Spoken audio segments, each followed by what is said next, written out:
हज़रात क़ब्ल इसके कि हज़रत की खिदमत में हाज़िर हूँ। आप सामईन से एक दो दरख्वास्त करनी है। एक दरख्वास्त तो ये है कि ये इज्तिमा एक ख़ास इज्तिमा है, लिहाजा अपने मोबाइल को साइलेंट मोड में कर लीजिए। नहायत तयक्कुज़ और बेदार मग़ज़ी के साथ हज़रत की गुफ्तगू को समाअत कीजिए। इंशाअल्लाह हज़रत की गुफ्तगू के बाद सवालात का मौका दिया जाएगा और सवालात तहरीरी शक्ल में आप मुरतब करेंगे। हमारे रज़ाकार हज़रात इस वक्त आपके पास कागज़ पहुँचा देंगे। दौरान गुफ्तगू कोई काबिल ज़िक्र बात हो तो आप उसे नोट कर लें, और अगर सवाल करना हो तो उसको भी मुरतब कर लें। और जब सवालात का सेशन शुरू होगा तो इंशाअल्लाह आपके सवालात यहाँ पहुँच जाएंगे, और जब तक हज़रत की तबीयत में बशाशत होगी इंशाअल्लाह सवालात के जवाबात देने की कोशिश की जाएगी। अब हम हज़रत की खिदमत में बसद अदब व एहतराम दरख्वास्त करते हैं कि मुतय्यना मौजू के मुताबिक आप अपने कीमती मुहाज़रा से हम तमाम सामईन को मुस्तफ़ीद और मुस्तफ़ीज़ फरमाएँ। वक्त की कोई तहदीद नहीं है, हज़रत की तबीयत की बशाशत के ऊपर है। जितनी देर तबीयत चाहती है उतनी देर गुफ्तगू फरमा लें।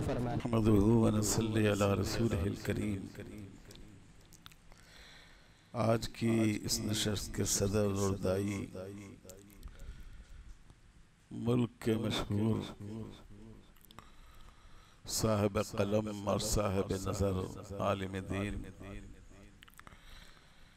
और दाई दीन मतीन हज़रत मौलाना मोहम्मद यहया नौमानी साहब दामत बरकातुहुम,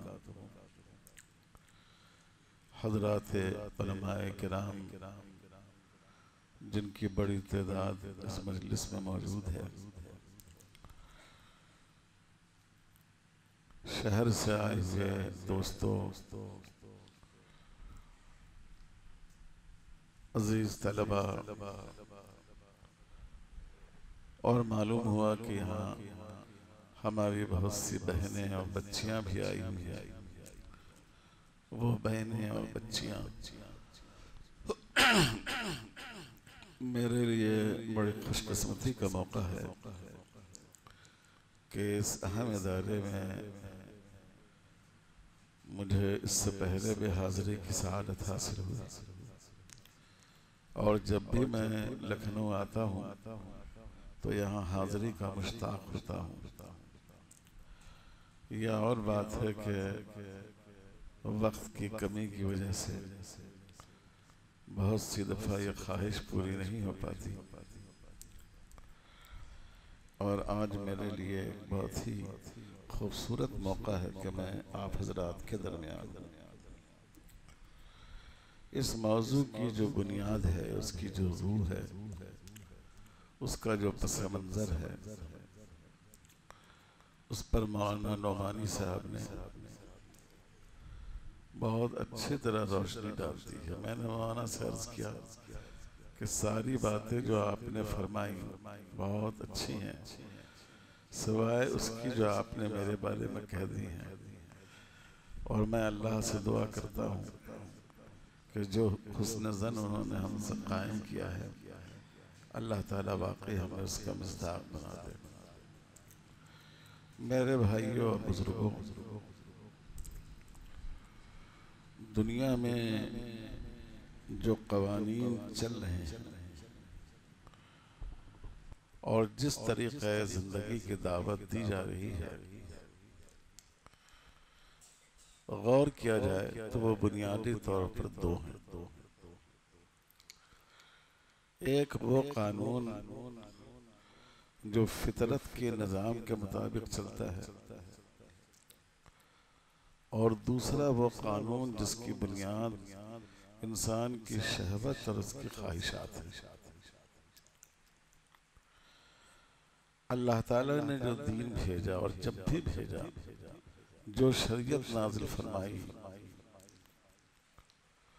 उस शरीयत का मिजाज ये है कि उसका एक एक हर्फ इंसान की और कायनात की फितरत से हमाहंग है, क्योंकि फितरत से बगावत हमेशा इंसान को हलाकत की तरफ ले जाती है। अगर हमें गुस्ल करना हो जिस्म धोना हो तो उसके लिए पानी है, खाना पकाना हो तो उसके लिए आग है। अगर हम पानी के बजाय आग से गुस्ल करने लगे और आग के बजाय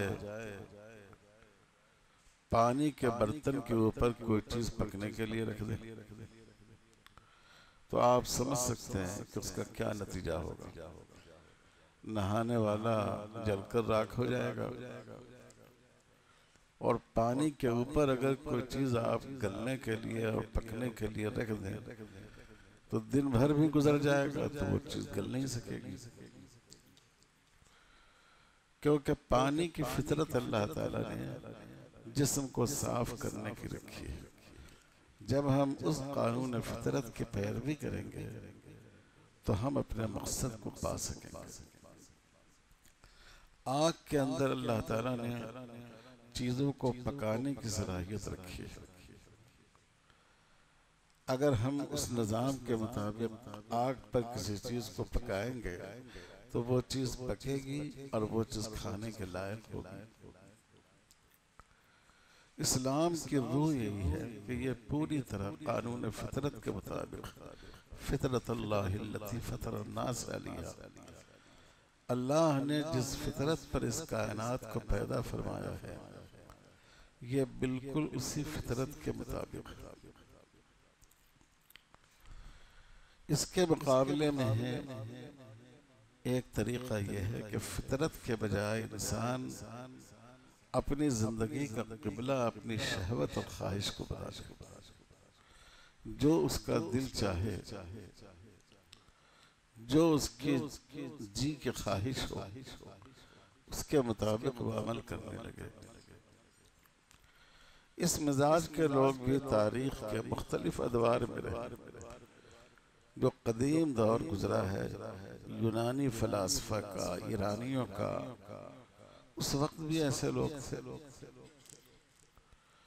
और इस वक्त मगरबी दुनिया और मगरबी निज़ाम के गलबे के बाद सूरत हाल ये हो गई कि ये जो ख्वाहिश परस्ती है उसको एक साइंस, एक टेक्नोलॉजी, एक तरक्की की शक्ल दे दी गई। मिसाल के तौर पर मियाँ बीवी की जिंदगी के सिलसिले में इस्लाम ने और तमाम मज़ाहिब आलम ने तसव्वुर दिया कि निकाह एक मर्द औरत के दरमियान होगा।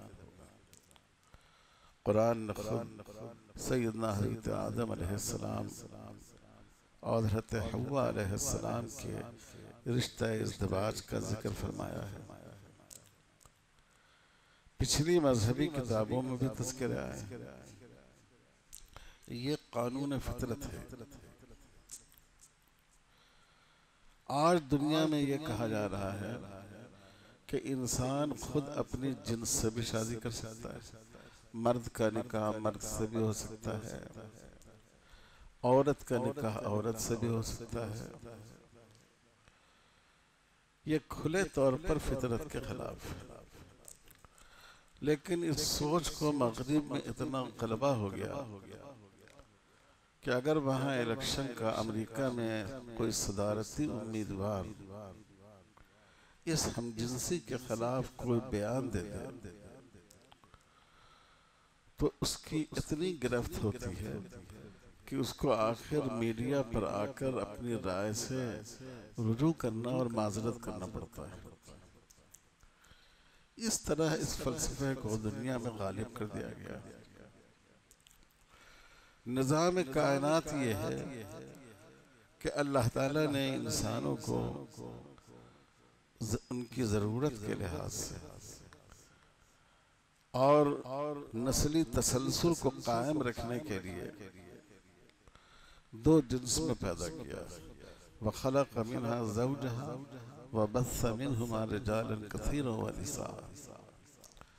अल्लाह ने मर्द भी पैदा किए, औरतें भी पैदा की। अब ये कहा जा रहा है हमारे मुल्क की भी एक अदालत का इस तरह का फैसला आ चुका है कि किसी को यह हक नहीं है कि वो जिन्स मुतय्यन करे। एक लड़की पैदा हुई है, वो चाहती है लड़का होना, तो उसके लिए दोनों रास्ते, वो सर्जरी के जरिए अपने आप को लड़के की सांचे में ढाल ले,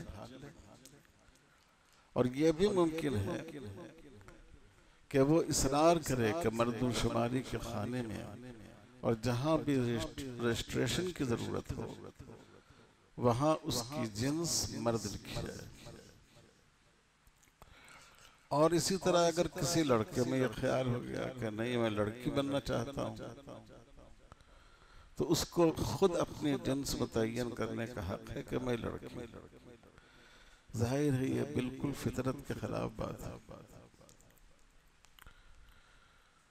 तो इस्लाम की सबसे बड़ी खुसूसियत और मगरिब से के तरीक़े ज़िंदगी से जो उसका टकराव हो वो यही है कि इस्लाम दीन फितरत है और मगरिब का जो तरीक़ा ज़िंदगी है इसकी बुनियाद इंसान की ख्वाहिश और शहवत है, और ये हर शोबे ज़िंदगी में है। अब देखिए इस्लाम ने सूद को हराम करार दिया है, और इस्लाम ने नहीं दुनिया के तमाम मज़ाहिब ने, तौरात में भी सूद की ममानात की आयत अब भी मौजूद है। वो बनी इसराइल और दूसरों के दरमियान फ़र्क करते हैं लेकिन सूद को हराम कहते हैं। हमारे हिंदू भाइयों के यहाँ वेदों में भी सूद को मना किया गया है। ये मज़ाहिब की मुश्तरका तारीफ, ये फितरत के मुताबिक है। लेकिन मगरिब का तसव्वुर ये है कि नहीं सूद होना चाहिए, और सूद को मना करना ये खिलाफ फितरत है। आप देखिए दुनिया में कुछ चीज़ें ऐसी हैं जिनमें अज़ खुद नमो होता है। आपने आम की गुठली जमीन में गाड़ दी, खुद ब खुद दरख्त होगा, उससे फल पैदा होंगे। गेहूं की बीज आपने डाल दी, गेहूं का पौधा निकलेगा, उसमें बारियां आएंगी, उससे दाने निकलेंगे। तो अगर आपने 1 मन गेहूं लगाया और 10 मन गेहूं की आप तवक्को रखें तो ये बजा है। लेकिन अगर आप 1 लाख रुपए अपने सूटकेस में रख लें और आपकी मेहनत उसके साथ शामिल नहीं हो, तो चाहे आप 1 साल भी पैसा सूटकेस में रखे रहें, वो 1 लाख से 1 लाख 1 रुपये नहीं होगा। तो मालूम ये हुआ कि ये जो समन है, रुपया है, करेंसी है, इसकी फितरत में अपने आप नमू नहीं जब तक उसके साथ इंसानी मेहनत शामिल हो। और बाज़ चीज़ें ऐसी हैं, आपने बकरी ले ली, परवरिश कर ली, चंद सालों में उसके बच्चे पैदा होते हैं, एक तादाद उसकी हो जाती है। लेकिन मगरिब ने ये कहा कि जैसे मवेशी में फितरी तौर पर इजाफा होता है, नबातात में इजाफा होता है, ये जो पैसे हैं हमारे पास, इनमें भी ये बात मानी जाएगी कि उसमें इजाफा हुआ है। 1 लाख रुपए हमने आपको दिया, अब आप हमको 1,01,00,000 रुपये वापस कीजिए। सोचिए कितनी फितरत के खिलाफ बात है। इसीलिए इस्लाम ने कहा कि अगर आप तिजारत करें, मज़ारबत करें, शिरकत करें, पार्टनरशिप करें, चाहे दोनों फरीक मेहनत करें, जिसको शिरकत हमारे यहाँ कहते हैं, या एक फरीक स्लीपिंग पार्टनर हो, सिर्फ सरमाया लगाए और दूसरा मेहनत करे, जिसको हमारे यहाँ मज़ारबत कहते हैं, तो इस इंसानी मेहनत के शामिल होने की वजह से उससे नफ़ा पैदा होगा। और जैसे सरमाए की कदर की जाएगी वैसे इंसानी मेहनत की भी कदर की जाएगी। दोनों फरीक इससे नफ़ा उठाएंगे। तो आप जितना गौर करें, आपको हमारी ज़िंदगी में इसकी मिसालें मिलती जाएंगी कि इस्लाम ने हमेशा कानून फितरत को सामने रखा है, क्योंकि ये फितरत अल्लाह की बनाई हुई है। और अहले मगरिब ने कानून फितरत के बजाय अपनी ख्वाहिश और अपनी शहवत को सामने रखा है, जो फितरत के खिलाफ है। और कुदरत का निज़ाम इस बात की गवाही देता है कि यह गलत है। शरीयत में मर्द के लिए एक से ज्यादा निकाह की गुंजाइश है। ऐसा नहीं है कि इस्लाम ने तरगीब दी हो कि हर आदमी 2 निकाह करे, 3 निकाह करे, लेकिन गुंजाइश रखी, क्योंकि बाज़ हालात ऐसे पैदा हो जाते हैं कि जिसमें दूसरा निकाह मर्द के लिए और बाज़ दफा खुद पहली बीवी के लिए भी बेहतर सहूलत का जरिया होता है। इसकी गुंजाइश रखी। अब अहले मगरिब ये कहते हैं कि अगर एक मर्द का ताल्लुक एक से ज्यादा औरतों से निकाही के लिए सही हो सकता है, तो एक औरत एक से ज्यादा मर्दों से क्यों ताल्लुक नहीं रख सकती? इस ख्याल के तहत लिव इन रिलेशनशिप का उसूल उन्होंने बनाया। और अब हमारे हिंदुस्तान की अदलिया ने फैसला कर दिया है कि मर्द ही नहीं, एक शादीशुदा औरत भी आदतन नहीं लेकिन इत्तफाकन दूसरे मर्द से ताल्लुक रख सकती है लिव इन रिलेशनशिप के तहत। बिल्कुल फितरत के खिलाफ बात है। निज़ाम कुदरत यह है कि अगर एक मर्द के निकाह में एक से ज्यादा औरतें हों तो नसब तो सबका महफूज होता है। नसब में बाप होने की निस्बत में कोई इश्तिबाह नहीं पैदा होता है, और ये किसी बीमारी का सबब भी नहीं बनता है। और पूरी दुनिया इस बात पर मुत्तफिक है कि ये जो एड्स जैसी खतरनाक बीमारी है, पहले जमाने में आतशक की बीमारी होती थी, ये जो बीमारी पैदा होती है वो इस वजह से कि एक औरत से एक से ज्यादा मर्दों का ताल्लुक। गोया निज़ाम फितरत वाज़े हो गया कि एक औरत की वफादारी सिर्फ अपने शौहर से वाबस्ता होनी चाहिए, मर्द की वफादारी भी सिर्फ अपनी बीवी से वाबस्ता होनी चाहिए, लेकिन उसके लिए हालात और ज़रूरियात के लिहाज से एक से ज़्यादा निकाह की गुंजाइश रखी गई है। तो ये एक बुनियादी फ़र्क है इस्लाम की सोच में, मुसलमानों की सोच में और आज की मगरबी दुनिया की सोच में। जिन मसाइल पर आज एतराज़ किया जाता है शरीयत के, वो तो एक लंबी फहरिस्त है उनकी, लेकिन उनमें एक मसला वो भी है जिस पर हज़रत मौलाना नौमानी साहब ने आज मुझे आप लोगों के सामने इजहार ख्याल का मुकल्लफ फरमाया है। और वो ये कि जब कोई मर्द किसी औरत को तलाक दे दे, वो मुतल्लका हो जाए, रिश्ते निकाह खत्म हो जाए, तो क्या अब भी उसका नफका साबिक शौहर पर बाकी रहेगा या नहीं रहेगा?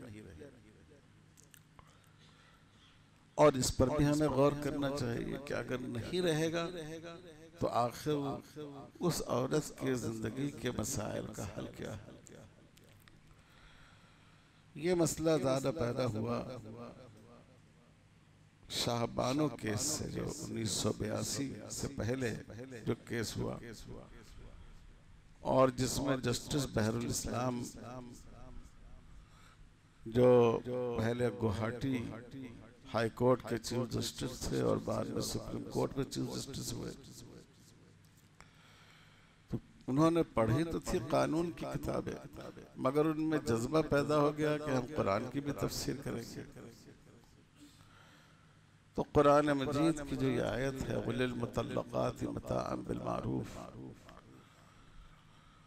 तो उन्होंने इसमें मता का तर्जमा कर दिया मेंटेनेंस, नफका से, कि जो मुतल्लका औरतें हैं उनके लिए भी मेंटेनेंस है समाज के मुरव्वज मेयार के मुताबिक। यहाँ हजरात उलमा मौजूद हैं। कुरान में नफक़े का लफ्ज़ इस्तेमाल हुआ, अनफ़िक़ूहुन्ना अस्किनूहुन्ना, अगर नफ़क़ा बयान करना होता तो अल्लाह ताला फरमाते वलिल मुतल्लक़ाति नफ़क़तुहुन्ना बिल मारूफ़, लेकिन यहाँ लफ्ज़ इस्तेमाल किया गया मता का। तो उलमा यहाँ मौजूद हैं, अभी आगे वजाहत होगी। तो इसलिए इस मौजू पर 3 बातें हमें समझनी चाहिए। पहली बात यह कि इस्लामी नुक्ता नज़र क्या है। दूसरी बात यह है कि जो नुक्ता नज़र इस्लाम ने इख्तियार किया है इसकी मसलहत क्या है। क्या इस्लाम औरतों के साथ जुल्म ज़्यादती और नाइंसाफ़ी को रवा रखता है? क्या मसलहत है इसकी? और तीसरी बात यह कि आखिर जो औरतें मुतल्लक़ा हो जाएं उनकी ज़रूरियात ज़िंदगी का हल क्या है, उनके मसले का क्या हल है। तो ये 3 जुज़ हैं। इस्लामी नुक्ता नज़र क्या है, हुक्म शरीयत की मसलहतें क्या हैं, और इसकी वजह से मुतल्लक़ा ख़वातीन को ज़ाहिर दुश्वारियों से गुज़रना पड़ता है। उन दुश्वारियों का शरीयत ने हल क्या मुतय्यन किया है। अब पहले मैं पहले नुक्ते पर आता हूँ कि मुतल्लक़ा का नफ़क़ा शौहर पर वाजिब है, साबिक़ शौहर पर या नहीं। जब तक एक औरत किसी मर्द के निकाह में हो, जब तक तो शरीयत ने उसके नफ़क़े पर बहुत सबसे ज़्यादा जोर दिया। देखिए, माँ बाप का नफ़क़ा भी औलाद पर वाजिब होता है, लेकिन ये उस वक्त वाजिब होता है जब माँ बाप खुद अपना नफ़क़ा अदा नहीं कर सकते हो, अपनी ज़रूरियात पूरी नहीं कर सकते हो, और औलाद में उनकी ज़रूरियात पूरी करने की सलाहियत हो, जितनी भी हो, जिस मेयार की भी हो। इसी तरह औलाद का नफ़क़ा भी ये बाप पर वाजिब है। इसमें भी यही शर्त है, वो नाबालिग हो, उसके पास खुद इतनी जायदाद न हो जिससे उसकी ज़रूरियात पूरी हो सकती हो, तब औलाद का नफ़क़ा बाप पर वाजिब हो। लेकिन बीवी के नफ़क़े को शरीयत में इतनी ज़्यादा अहमियत दी गई है कि बीवी चाहे मालदार हो या गरीब हो। अभी पिछले दिनों कोर्ट ने यह फैसला किया है कि अगर बीवी मालदार हो और शौहर गरीब हो तो बीवी पर शौहर का नफ़क़ा वाजिब हो। इस्लाम में ऐसा नहीं है। अभी मैं समझता हूँ महीने 1.5 महीने की बात है, तो अदालत ने सोचा कि अब शौहर खुद बीवी बनते जा रहे हैं। मैं गया हुआ था फ्रांस के एक इलाके में, वहाँ एक नौ मुस्लिम थे और वो पड़ोसी मुल्क में गए थे, उर्दू से भी बहुत अच्छी तरह वाकिफ थे। तो हमने अपनी गुफ्तगू में कहा कि शौहर जो हैं उनको वो बीवियों पर ज़्यादती करते हैं, नहीं करना चाहिए। तो मैंने देखा वो बिल्कुल बेचैन हो रहे हैं।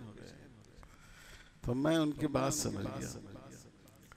मैंने कहा कि मैं ये नहीं कह रहा हूँ कि मर्द औरतों पर ज़्यादती कर रहे हैं, शौहर बीवी पर ज़्यादती कर रहे हैं।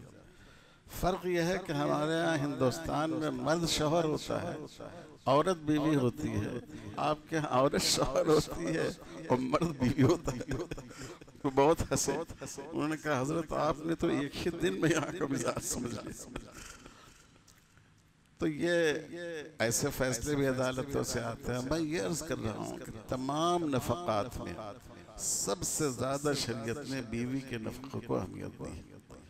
बीवी फरमाबरदार हो या नाफरमान हो, अगर नाफरमान भी हो और वो शौहर के घर में हो तो उसका नफ़क़ा वाजिब। वो मालदार हो या गरीब हो, वो मुसलमान हो या शरीयत के दायरे में जो निकाह की हदें हैं उसके लिहाज से वो गैर मुस्लिम हो, मसलन ईसाई या यहूदी औरत हो, वो बालिग हो या नाबालिग हो, हर सूरत में उसका नफ़क़ा वाजिब। सबसे ज़्यादा शरीयत में नफ़क़े के बाद में जिसको अहमियत दी गई है वो बीवी है। लेकिन कुछ उसूल नफ़क़े के मुतय्यन, और वो ये है कि 3 असबाब हैं जिनकी वजह से इस्लाम में किसी का नफका वाजिब होता है। एक सबब है मिल्कियत, आप जिसके मालिक हों उसका नफका आप पर वाजिब होगा। उस जमाने में गुलाम और बादी हुआ करते थे, उनका नफका वाजिब था। आज के दौर में आप देखें, फुक़हा ने लिखा कि जो जानवर की हम परवरिश करते हैं इनका नफका मालिक पर वाजिब है, और अगर मालिक उसको भूखा रखे और गवर्नमेंट को इत्तला हो जाए, अदालत को इत्तला हो जाए, तो उसका हक है कि वो उससे उस जानवर को लेकर उसको बेच दे किसी ऐसे आदमी के हाथ जो उसको चारा वगैरह देने को तैयार हो। तो नफका वाजिब होने का एक सबब है मिल्कियत। जाहिर है इस्लाम में यह तस्व्वुर नहीं है कि औरत निकाह की वजह से शौहर की मिल्कियत में आ जाती है। यह हमारे हिंदू भाइयों का तस्व्वुर है। उनके यहाँ कन्यादान का तस्व्वुर है। जब निकाह होता है तो गोया बाप अपनी बेटी को अपने दामाद को दान कर देता है। हमारे यहाँ तो निकाह एक अक़्द है, एक मुआहदा है, दो बराबर के फरीक हैं जो एक दूसरे से मामला तय करते हैं। तो ये सबब तो हो नहीं सकता है नफका वाजिब होने का। दूसरा सबब है क़राबत। हमारे यहाँ उर्दू ज़बान के मुहावरे में क़राबत और रिश्तेदारी का दायरा बहुत वसी है, लेकिन शरीयत में क़राबत से मुराद है फितरी रिश्ते, और ये रिश्ते दादिहाल और नानिहाल की तरफ से आते हैं।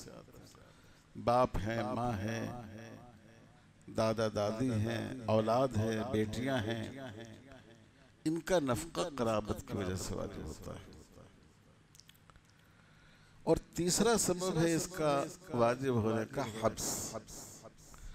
हब्स के माने हैं एक शख्स का दूसरे शख्स के लिए रिजर्व हो जाना, महफूज हो जाना। ये तीसरी बुनियाद है नफका वाजिब होने की। आपके यहाँ आप किसी को अपने इदारे में रखें और ये कहें कि आप 24 घंटे हमारे इदारे की खिदमत कीजिए, तो अब उनकी उजरत या नफका या आप पर वाजिब है, या हब्स की वजह से। तो शौहर और बीवी में न मिल्कियत का रिश्ता है और न क़राबत का रिश्ता है। ये जो नफका वाजिब होता है वह हब्स की वजह से। बीवी अपने एक तरह से महबूस रहती है वो अपने शौहर की वजह से। जब तक वो इस मर्द के निकाह में है वो किसी दूसरा निकाह नहीं कर सकती। वो अपने शौहर की इजाज़त के बगैर और शरीयत की इजाज़त से तजावुज़ करके वो कहीं जा नहीं सकती। अगर उसको कोई जॉब करनी है, कसबे माश करना है, इसके लिए उसको शौहर की इजाज़त लेना ज़रूरी है। वो बेचारी अपने बच्चों की परवरिश के लिए हम वक्त उसको घर में महसूर रहना पड़ता है, और जाहिर है कि बच्चे शौहर और बीवी दोनों के हैं। इस वजह से बीवी का नफका शौहर पर वाजिब होता है। और इतना अहम है वो नफका कि जैसा कि मैंने आपसे बताया कि जितने नफका वाजिब होने की सूरतें हैं उनमें सबसे ज्यादा अहम बीवी का नफका है। अब देखिए, जब रिश्ते निकाह खत्म हो गया तो मिल्कियत का ताल्लुक तो है नहीं कि एक मालिक हो दूसरा उसकी मिल्कियत में हो, और वो भी क़राबत नहीं है। जो खूनी रिश्ते होते हैं वो भी क़राबत नहीं है। तो एक ही ताल्लुक था जिससे नफका वाजिब होता था, वो हब्स का। एक इंसान के दूसरे इंसान के लिए रिजर्व और महसूर हो जाने का वो ख़त्म हो गया। अब शौहर उसको रोक नहीं सकता। शौहर कहे तो मेरे निकाह में थी, अब तुम कोई जॉब अब भी नहीं कर सकती हो, तुम कहीं जा नहीं सकती हो। बिल्कुल शौहर का उस पर कोई कंट्रोल बाकी नहीं रहा। तो अब आप सोचिए कि उसका नफका क्यों वाजिब होना चाहिए। आपके यहाँ एक आदमी काम कर रहा है और किसी वजह से मुलाजमत ख़त्म हो गई, और मुलाजमत ख़त्म होने के बावजूद वो मुतालबा कर रहा है कि आप हमको तनख्वाह देते रहिए। एक नामाकूल बात होगी। इसलिए शरीयत में तलाक के जरिए जब रिश्ते निकाह खत्म हो जाए तो उस औरत का नफका बहैसियत बीवी उस पर बाकी नहीं रहता है। ये तो शरई नुक्ते नजर है। अब ये देखिए कि इस मसले का हल क्या हो सकता है, इसको भी देखना चाहिए। इसके हल के सिलसिले में 5-6 निकात ज़हन में होने चाहिए। पहली बात तो यह है कि इस्लाम में नफका का एक पूरा सिस्टम, अगर उसके मुताबिक तमाम मुसलमान अमल करें तो कोई मुतल्लका हो या कोई बेवा हो या कोई मुअल्लका हो जिसको उसके शौहर ने यूं ही छोड़ रखा हो, वो नफके से महरूम नहीं रह सकते।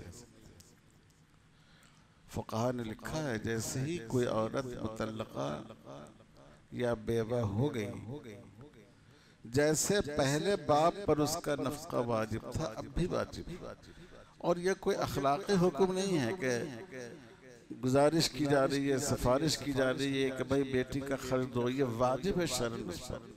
यह कानूनी वाजिबात में से है कि उसको अपनी बेटी का नफका देना चाहिए।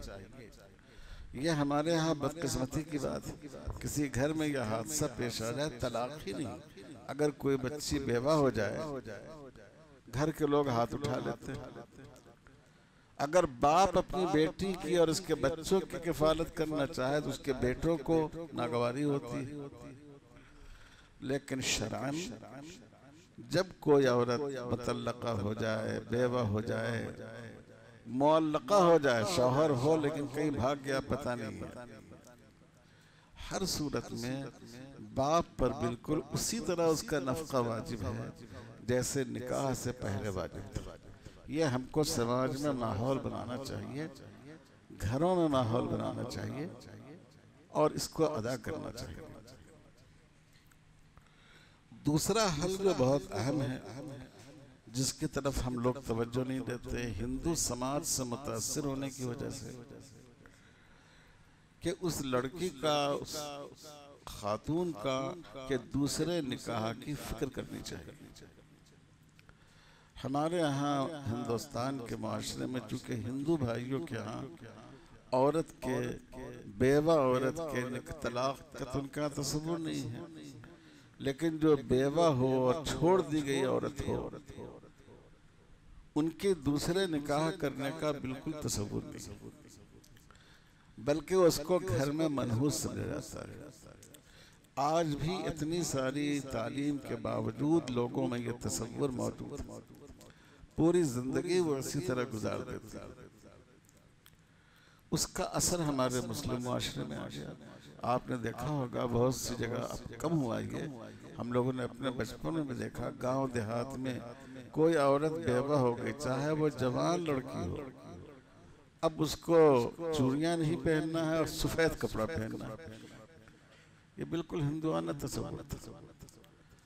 और हद तो यह है कि अगर किसी औरत से जो शादी के लायक हो, माँ बाप कहें या घर के लोग कहें कि तुम्हारी दूसरी शादी कर ले, तो वो भी बहुत ज़्यादा शर्म महसूस करती है, हया महसूस करती है। उसको एहसास होता है कि लोग हमें बेहया समझेंगे। इस रस्म को हमें मिटानी होगी। आप जानते हैं हज़रत सैयद अहमद शहीद, हज़रत शाह इस्माइल शहीद रहमतुल्लाह अलैह के तजदीदी कामों में इसको भी शुमार किया गया है कि उन्होंने निकाह बेवगा उसकी उन्होंने मुहिम चलाई। हज़रत मौलाना मोहम्मद कासिम नानोतवी रहमतुल्लाह अलैह ने भी निकाह बेवगा, उसमें मुतल्लका औरतें भी थी, उनके निकाह की तहरीक चलाई। हज़रत नानोतवी रहमतुल्लाह अलैह की अपनी बहन जो बज़ाहिर अब शादी की उम्र की नहीं थी, जब हज़रत नानोतवी ने यह तहरीक चलानी शुरू की तो अपनी बहन के पास आए और अपनी टोपी उनके कदमों में डाल दी। कहा मेरी इज्जत और शरीयत की इज्जत तुम्हारे हाथों में, तुम निकाह कर लो। बहन ने कहा कि तुम देखते हो अब मैं शादी के लायक हूँ। कहा शादी के लायक नहीं हो, लेकिन शरीयत की आबरू रखने के लिए तुम निकाह कर लो। निकाह किया, फिर उस पर वाज फरमाया जब लोगों ने एतराज किया कि आपकी तो अपनी बहन बेवा है, हजरत नानातवी ने कहा कि मैं उनका निकाह करके आपके पास आया। तो हमें अपने समाज का ये मिजाज बनाना चाहिए कि जो लड़कियां इस तरह मुतल्लका या बेवा हो जाए उनका निकाह करें। अजीब बात है कि बाप अपने निकाह की फिक्र करता है अगर उसकी बीवी का इंतकाल हो जाए, और जवान बेटी है उसकी निकाह की फिक्र नहीं करता। तो ये हमें मुआशरे की इस्लाह के जरिए हम उसको दूर कर सकते हैं। एक बेवा, एक मुतल्लका औरत के लिए सिर्फ खाने पीने ही का मसला नहीं है, उसको जिंदगी का एक साथी चाहिए। जिंदगी की कठिनाई भरे रास्ते के लिए एक हमसफर चाहिए, और ये उसी वक्त हासिल हो सकता है जब उसका निकाह हो। तो हम लोगों को इसकी तहरीक चलानी चाहिए, माहौल बनाना चाहिए कि जो ऐसी लड़कियां हैं या औरतें हैं अगर वो शादी के लायक है तो उनकी शादी कर दी जाए। तीसरी बात यह है कि शरीयत में जो मुतल्लका औरत है, शौहर पर उसके 3 वाजिबात हैं। एक वाजिब है इद्दत का नफका, दूसरा वाजिब है अगर वो उसका बच्चा है गोद में तो उसकी परवरिश की उजरत, और अगर वो दूध पिला रही है तो दूध पिलाने की उजरत। तो दूध पिलाने की उजरत तो खैर मख्तसर मुद्दत के लिए होती है, लेकिन आप जानते हैं कि अगर बेटी हो तो इमाम अबू हनीफा रहमतुल्लाह अलैह के यहाँ बालिग होने तक वो माँ के ज़ेर परवरिश रहेगी, और इमाम मालिक रहमतुल्लाह अलैह के यहाँ जब तक उसका निकाह न हो जाए उस वक्त तक वो माँ की परवरिश में रहेगी। और हम तो आजकल लोगों को इस मसले में इमाम मालिक रहमतुल्लाह अलैह की राय पर अमल करने की राय इसलिए देते हैं कि ये ज़माना बेखौफी का, खुदा नातरसी का ज़माना है। एक बाप के हवाले एक जवान बेटी को कर दिया जाए तन्हा, ये हर जगह मौजू नहीं होता। आप जानते हैं कैसे कैसे वाक़यात समाज में पेश आते रहते हैं। तो इसलिए इमाम मालिक फरमाते हैं कि जब उसका निकाह हो जाएगा तो एक दूसरा हिसार उसको हासिल हो जाएगा। उस वक्त तक माँ उसकी हिफाजत करेगी, क्योंकि एक माँ जैसे अपनी बेटी की हिफाजत कर सकती है एक बाप या एक सौतेली माँ नहीं कर सकती। तो इसका मतलब ये हो गया कि जब तक बेटी की शादी न हो जाए वो अपने माँ के ज़ेर परवरिश है, और उसका नफका उस लड़की के बाप पर उसके साबिक शौहर पर वाजिब है। और अगर लड़का हो तो उसमें इख्तलाफ है, लेकिन वो भी 7-8 साल की उम्र तक माँ के पास रहेगा। तो आम तौर पर जब 4-5 साल के बाद तलाक के वाक़यात पेश आते हैं तो औरत के ज़ेर परवरिश उसके 1-2 बच्चे भी होते हैं। अगर आप इस हिसाब से देखें तो अगले 10 साल 12 साल उसकी ज़रूरियात का इंतज़ाम उसके साबिक़ शौहर पर बहैसियत नफ़क़े ज़ौजियत नहीं, बहैसियत उजरत रज़ाअत वाजिब है। और ये भी फ़ुक़हा ने सलाहत की है, जैसे बीवी के खाने की ज़रूरत पूरी करना वाजिब है, जैसे बीवी के लिए रिहाइश का इंतज़ाम वाजिब है, इसी और जो दूसरी ज़रूरियात है वो वाजिब है।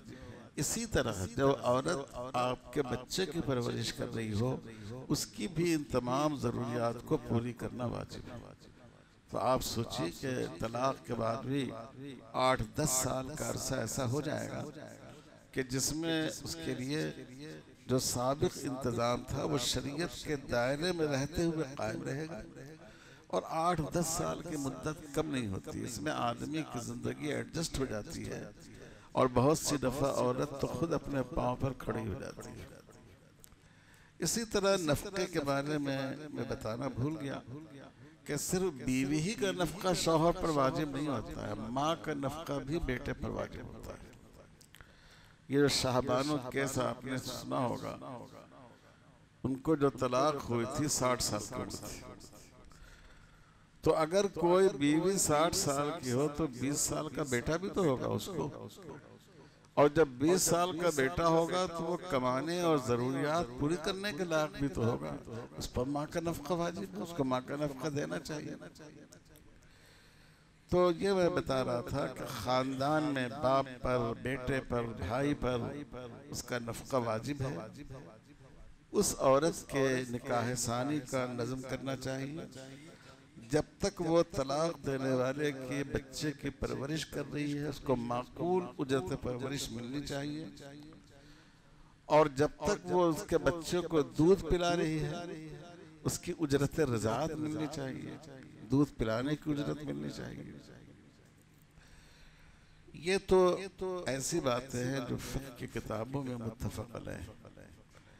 दो बातें मैं और भी बताता हूँ, ये ख़ासकर उलमा के लिए। हम लोगों के पास लोग आते हैं, एक बहन आई, फलां ने हमें तलाक दे दिया और हमने मसला देखा और जवाब लिख दिया, और मुफ्ती ज़ैद साहब ने उस पर जवाब सही लिख दिया। ये मसला तो मालूम हो गया, मसले का हल नहीं हुआ। हमारे पास भी जब इस तरह के मामलात आते हैं तो हम अपने तौर पर जो करते हैं, पता नहीं उलमा उसको गलत न कहें। मैं औरत से कहता हूँ कि तुम अपने साबिक़ शौहर को बुलवाओ।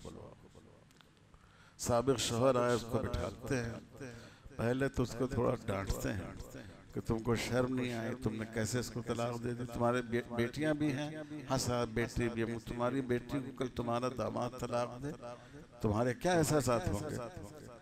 तो वो काफ़ी नर्वस हो जाता है।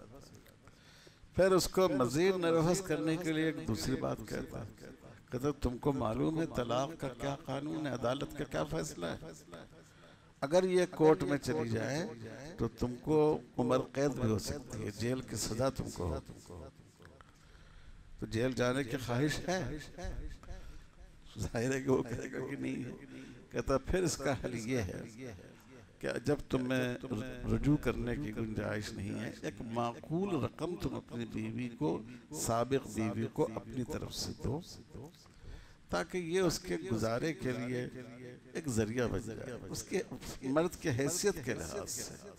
वो उसकी कहीं सरमायाकारी कर दे, कहीं शेयर मार्केट में पैसा लगा दे, कुछ उसको महाना रकम आ जाए करे ताकि उसकी ज़रूरियात पूरी हो जाए।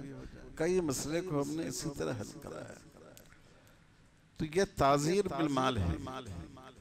इस ज़माने में जो हमारे उलमा हैं, उन्होंने ताज़ीर बिल माल की इजाज़त दी, क्योंकि इस्लामी हुकूमत तो है नहीं कि आप किसी को कोड़ा लगाएंगे और जिस्मानी सज़ा देंगे। तो इन हालात में जो हमारे उलमा यहाँ मौजूद हैं, ख़वास की मजलिस मौजूद है, वकला मौजूद हैं, मैं उनसे ये अर्ज़ करूँगा कि वो ऐसा रास्ता निकालें कि शौहर की ताज़ीर हो और ताज़ीर से उसकी साबिक़ बीवी की ज़रूरत पूरी हो। एक रास्ता और भी है, हमारे इस्लामिक फ़िक़्ह अकेडमी का जो फैसला भी है कि निकाह के वक्त ये कंडीशन रखा जाए कि अगर ये तलाक नहीं देगा, नॉर्मल जिंदगी गुजारेगा, तब तो हमारा महर 5,000 रुपया होगा। लेकिन अगर खुदा न खास्ता ये कभी हमें तलाक दे देगा तो फिर हमारा महर 5 लाख रुपए होगा। तो इमाम अबू हनीफा रहमतुल्लाह अलैह के यहाँ इस शर्त के बारे में थोड़ा तअम्मुल है, लेकिन इमाम अबू यूसुफ, इमाम मोहम्मद, इमाम अहमद इब्न हम्बल, इन हजरात के यहाँ ऐसी शर्त आयद करना जायज़ है। रसूलुल्लाह सल्लल्लाहु अलैहि वसल्लम ने फरमाया, सबसे ज़्यादा अहक़्क़ु शुरूत बिल वफ़ा, सबसे ज़्यादा जो शर्त इस लायक है कि तुम उसको पूरा करो, वो शर्त है जो तुम्हारे निकाह के साथ बांधी गई। तो ये भी इस मसले का एक हल है, अगर उलमा इसको जहन में रखें। और जहाँ अब शुरू में आम हालात में तो दुश्वार होता है, लेकिन एक मुतल्लक़ा औरत है, पता नहीं कब इसका साथ छोड़ दे, एक ख़तरा लगा हुआ है। ऐसे मौके पर अगर मर्द से कौल करार हो जाए कि नॉर्मल महर आम हालात में होगा, लेकिन अगर तुम ऐसी हरकत करोगे तो फिर इसका महर इतना होगा, तो इसकी शरीयत में गुंजाइश है। तो ये इसका हल है, नफ़क़ा का निज़ाम औरत के लिए निकाह सानी की इजाज़त और उसकी तरगीब, जो बच्चे ज़ेर परवरिश हैं उनकी उजरत दिलाई जाए। आप देखिए जो प्ले स्कूल होते हैं या बच्चों के परवरिश गाहें होती हैं, उसमें एक एक बच्चे की कितनी ज़्यादा उजरत होती है परवरिश की, 10-10 हज़ार रुपये होती है। तो काजी का काम है, मुफ्ती का काम है, आलिम का काम है थोड़ा बहुत अक्ल को भी इस्तेमाल करे और हालात पर भी नज़र रखे और उससे कहे कि देखो ये 2 बच्चे हैं, अगर तुम किसी प्ले स्कूल में ले जाकर इनको रखो तो इतनी उजरत होगी इनकी, चलो इनको इतना पैसा दे दो माहाना। तो इस तरह वो उसको पूरा करे और जहाँ मुमकिन हो और काम चल सके। और आजकल ये बहुत आसान हो गया है क्योंकि हुकूमत ने जो तलाक का कानून बनाया है ये मर्दों से ज़्यादा औरतों के लिए मुश्किल हो गया है, इस जहत से कि वो बेचारी बीच में लटक जाती। हमारे पास ऐसे मामलात है, शौहर ने 3 तलाक दे दी, कोर्ट ने फैसला किया कि तलाक नहीं हुई, तो अब जब उसका रिश्ता कहीं किया जाता है तो न खुद लड़की के माँ बाप तैयार होते हैं इसके लिए। वो कहते हैं जब ये हराम है तो क्या मैं अपनी बच्ची को इसके लिए हवाले करूँ। और जो मर्द है, साबिक शौहर है, उसके माँ बाप भी तैयार नहीं होते हैं। वो कहते हैं जब ये हराम हो गई तो इस औरत को मैं अपने घर में कैसे लाऊं।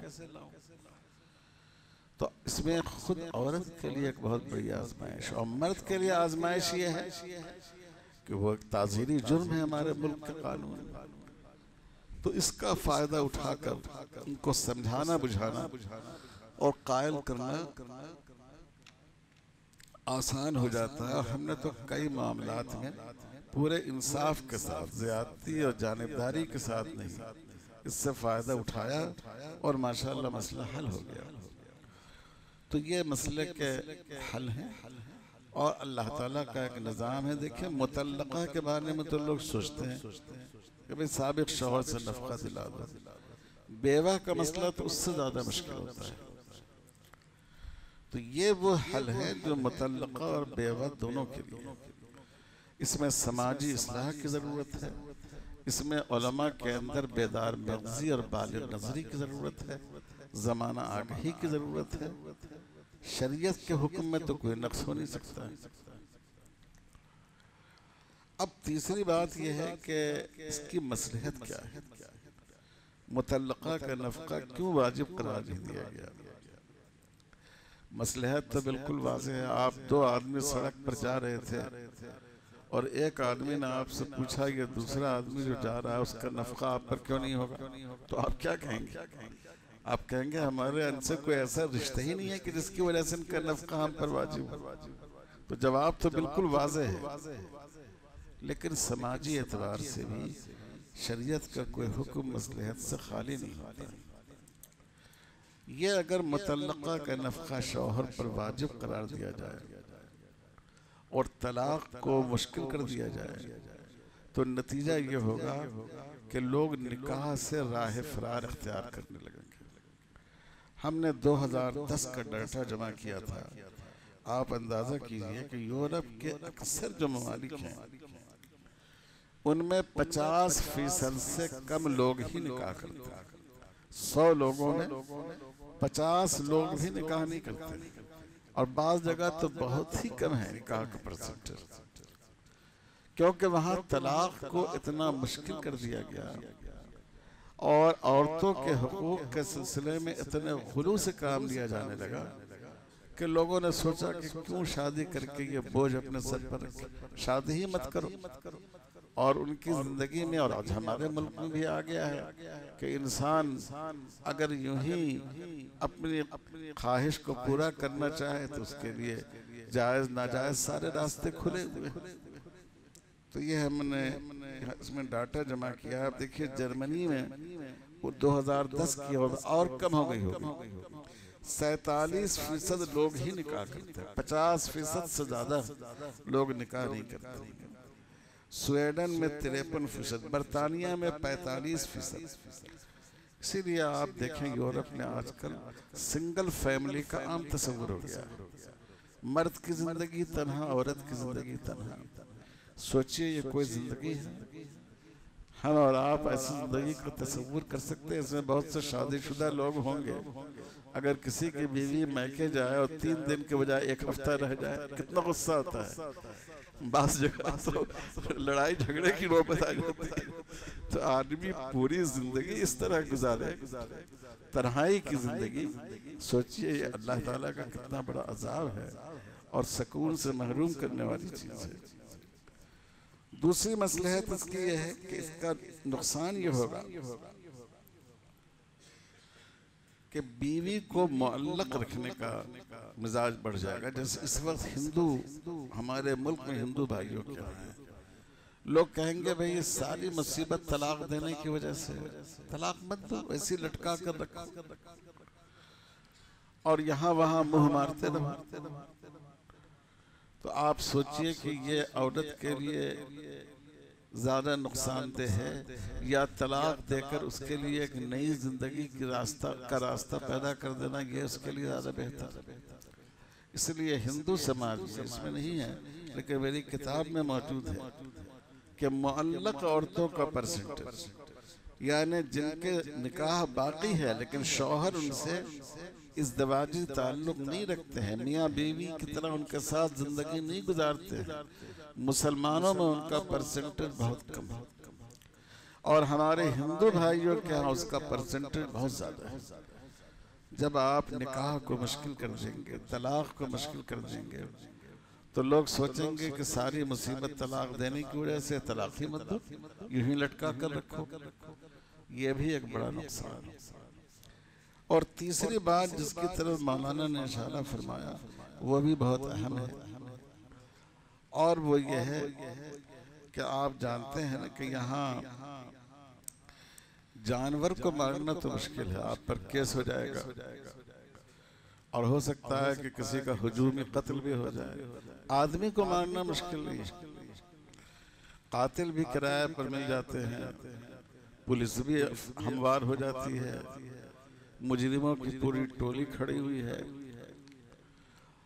अगर शौहर किसी औरत से निजात चाहता हो कि खत्म हो जाए रिश्ता, और आप जबरदस्ती उसको पाबंद करें कि नहीं तुमको नफका देते रहना पड़ेगा, तो समाज में ऐसे बिगड़े हुए लोग भी मौजूद हैं कि जो चाहेंगे कि हर महीना देने के बजाय एक बारगी कुछ देकर मामला खत्म करा दो। और ये कोई फर्जी बात नहीं है, ये वाक़यात दिन रात आते रहते हैं। ये जो आप खुदकुशी के वाक़यात देखते हैं और ये आता है कि औरत ने अपने आप को जला लिया, उसमें बहुत कम सदाकत होती है, खासकर हिंदू माशरे में। ज्यादातर ये मामला जहेज का और इस तरह के मुकदमात और मामलात का। तो हकीकत ये है कि तलाक की इजाज़त देने में और मुतल्लक़ा के नफ़क़े को साबिक़ शौहर पर लाजिम न करने में हकीकत में औरतों का तहफ़्फ़ुज़ है और मालिकार के एतबार से उनका बचाव है। इसलिए शरीयत का जो कानून है कि जब तक रिश्ते निकाह बाकी हो बहैसियत बीवी उसका नफ़क़ा वाजिब है, और जब रिश्ते निकाह ख़त्म हो जाए तो नफ़क़ा वाजिब नहीं है। ये बिल्कुल फितरत के मुताबिक है और समाजी मसलहत के मुताबिक है, और अगर आप गौर करें तो इंसानी मसलहत के मुताबिक भी है। आप सोचिए, हम और आप देखें, हमारे और आपकी घर की किसी खातून को, किसी बच्ची को कोई अजनबी आदमी, रास्ता गुजरता हुआ आदमी कुछ पैसे उसके हाथ में थमा दे, हमें अच्छा लगेगा? कितनी गैरत आएगी। हो सकता है कि मारपीट की नौबत आ जाए। तो जब वह औरत अजनबी हो चुकी है उसके लिए, और जब वह शौहर इतना बेवफा है कि उसने उसके साथ रिश्ता इज़्दिवाज को नहीं निभाया, अल्लाह ने उसके जिस्म को उसके लिए हलाल किया और उसने नाकदरी की, तो फिर उससे पैसा लेना क्या ये गैरत इंसानी और हमीयत निस्वानी के मुताबिक है? इस पहलू से भी अगर आप देखें तो ये जो शरीयत का निज़ाम है वही सही तर निज़ाम है और समाज की मसलहत से हम आहंग है। तो ये हमारी गुफ्तगू का खुलासा है कि नफ़क़ा किन असबाब की बुनियाद पर शरअन वाजिब होता है, और अगर मुतल्लक़ा का नफ़क़ा वाजिब नहीं होता है तो उसका हल क्या है, और अगर नफ़क़ा वाजिब करार दिया जाए तो उसके नुक़सानात क्या हैं। अल्लाह ताला हम लोगों को शरीयत इस्लामी का सही फ़हम अता फ़रमाए और हमारे ईमान को मज़बूत से मज़बूत तर फरमाए। वस्सलामु अलैकुम व रहमतुल्लाहि व बरकातुहू। दे दे तो बेहतर होगा।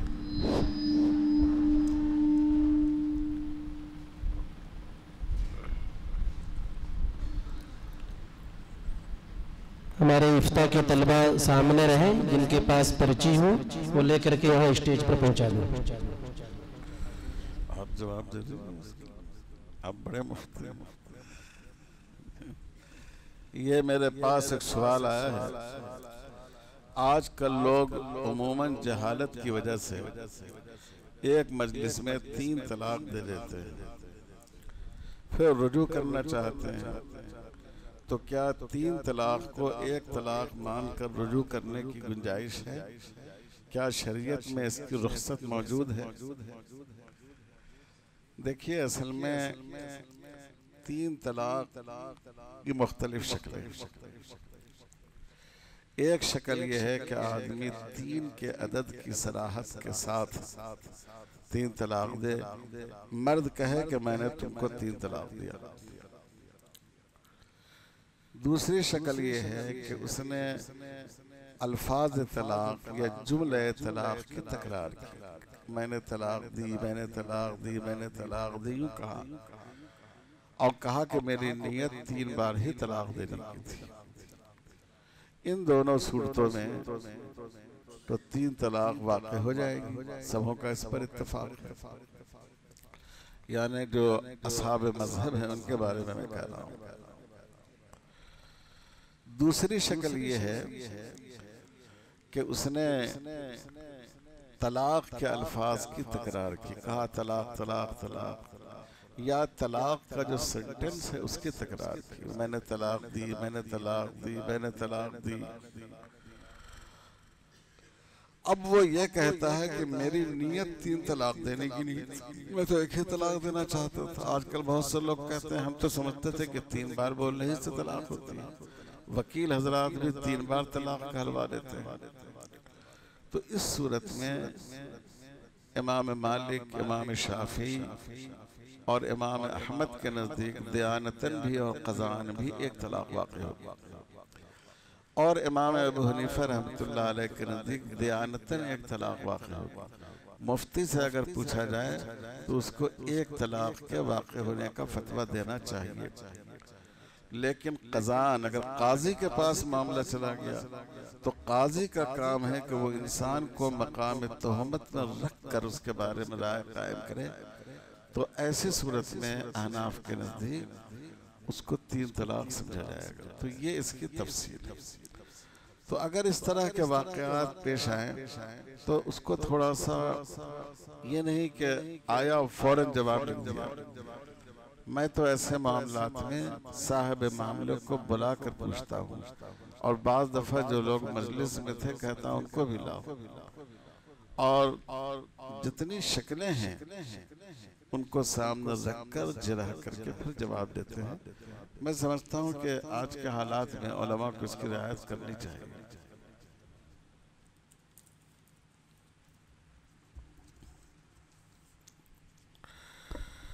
क्या बेहतर हो कि इस मौजू पर मुहाजरा हुआ है, उस मौजू के ताल्लुक से सवाल हो तो बहुत अच्छा।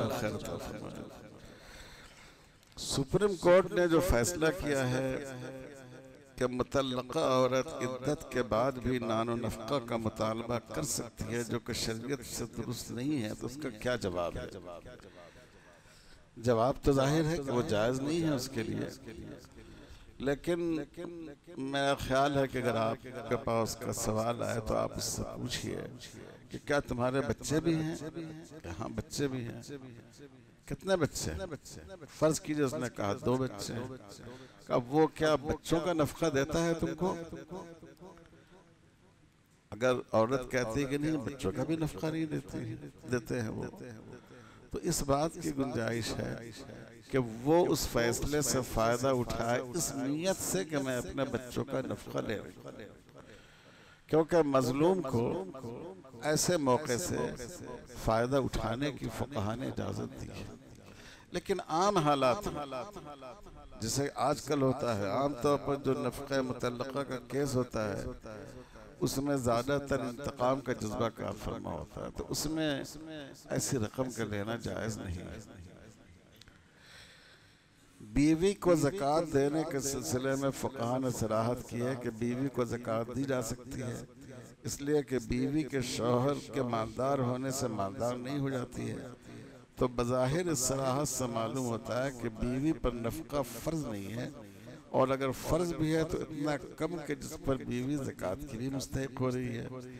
मैं तो इस सवाल को समझ नहीं पाया, लेकिन अगर बीवी को ज़कात की इजाज़त दे दी जाए तो घर से बाहर तो ज़कात जाएगी ही नहीं, तो आखिर बेचारे समाज के गरीबों का क्या हुक्म होगा। आप जानते हैं कि रिश्ता इज़्दिवाज भी ज़कात की जवाज़ में माने है, रुकावट है। अब ये जो सवालात हैं इससे मुताल्लिक़ नहीं है। ज़ात पात के निज़ाम जिसे हम कुफ्र का नाम देते हैं, वो भी निकाह में रुकावट का बाइस है। मुस्लिम पर्सनल लॉ बोर्ड इस मसले पर क्या कदम उठा रहा है, जबकि RSS बज़ाहिर हिंदू समाज से ज़ात पात को ख़त्म करने की कोशिश कर रहा है। देखिए, ये जो आपने सवाल किया है, ये यूपी बिहार वगैरह में ज़्यादा ये तस्वुर है। जहाँ तालीम बढ़ रही है वहाँ खुद शादी ब्याह में ज़ात पात का तस्वुर ख़त्म होता जा रहा है। हमारे यहाँ हैदराबाद में आप देखेंगे कि ऐसी शादियां हैं कि यूपी बिहार के लोगों के एतबार से लोगों को देखकर हैरत होगी। लोग तालीम और माशी मेयार को देखकर रिश्ता तय करते हैं, ये सही तरीका है। और RSS वाले कुछ भी कर लें। देखिए, हमारे यहाँ ऊंच नीच का तस्वुर एक समाजी बुराई है, और उनके यहाँ ऊंच नीच का तस्वुर उनके मजहब और यकीन का हिस्सा है। दोनों यकसा नहीं हो सकता। क्या इसको भी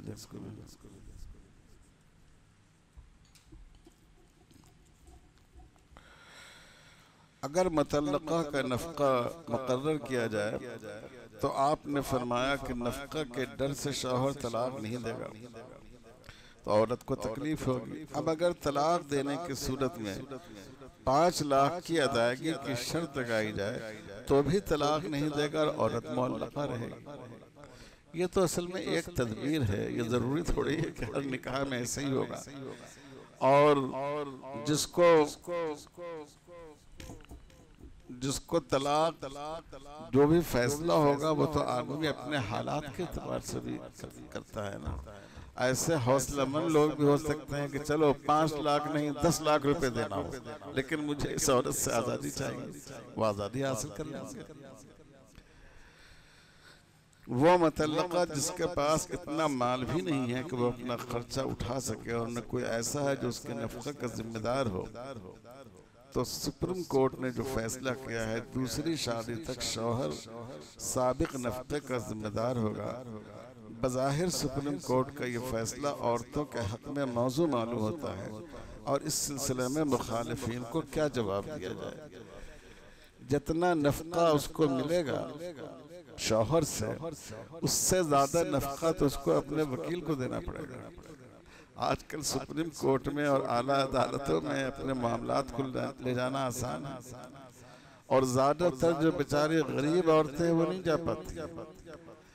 वो इंतकामी जज्बे के थे, शौहर को परेशान करने के लिए, दिख करने के लिए जाती नहीं जाती। तो ये उस मसले का हल नहीं है जो सुप्रीम कोर्ट ने कहा है।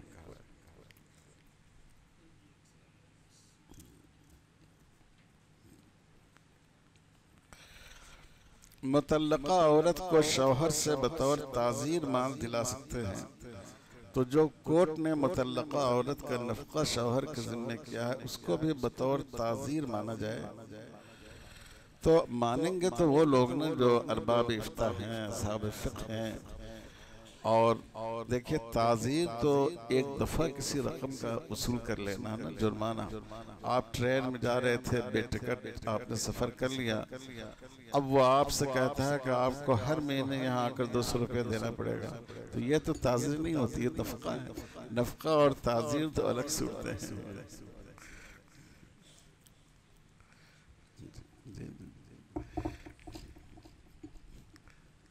तो हो गए आप हजरात के सवालात हो गए।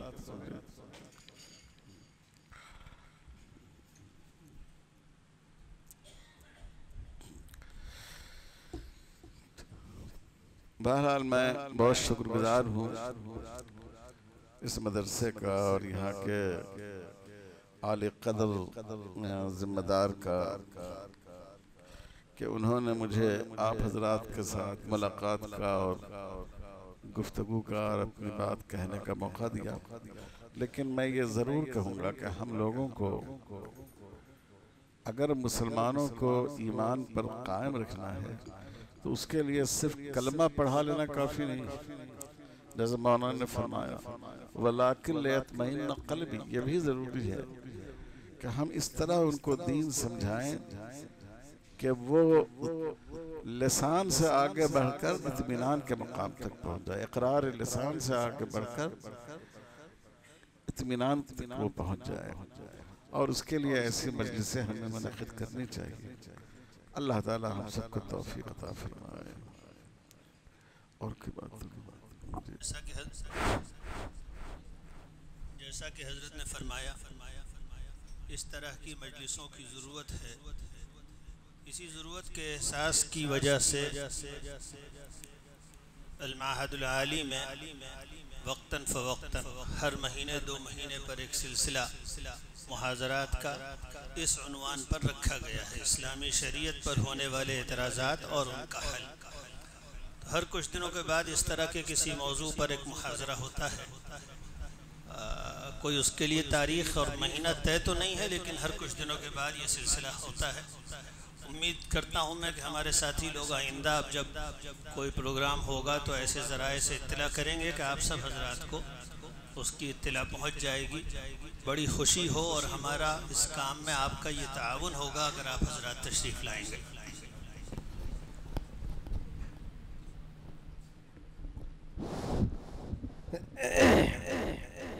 की ख़राबी के बावजूद या तबीयत की इज़्मिहलाली कैफियत के बावजूद बहुत निशात के साथ तफसीली गुफ्तगू फरमाई। हम मौलाना के इस पर बहुत शुक्रगुजार हैं।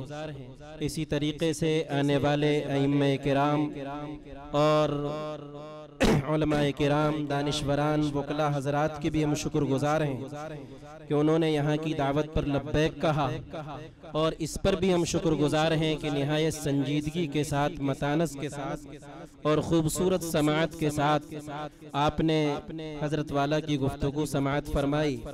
और जैसा कि हज़रत मौलाना यहया नुमानी दामत बरकातुहुम ने ज़िक्र किया कि वक्तन फ़वक्तन अल-माहदुल आली के ज़ेरे एहतिमाम इस तरह के इज्तिमा का इनेकाद किया जाता है। आप हज़रात को इस सिलसिले में अगर इस तरफ से कोई दावत दी जाए तो आप ज़रूर तशरीफ़ लाएं, ताकि आप भी मुतमईन हो सकें और आपके सामने जो अवाम है, जो हज़रात हैं, उनको भी मुतमईन करने की कोशिश करें। 15 से 15 मिनट के बाद इंशाअल्लाह इशा की जमात होगी और आप हज़रात नमाज पढ़ कर के यहाँ से तशरीफ़ ले जाएं।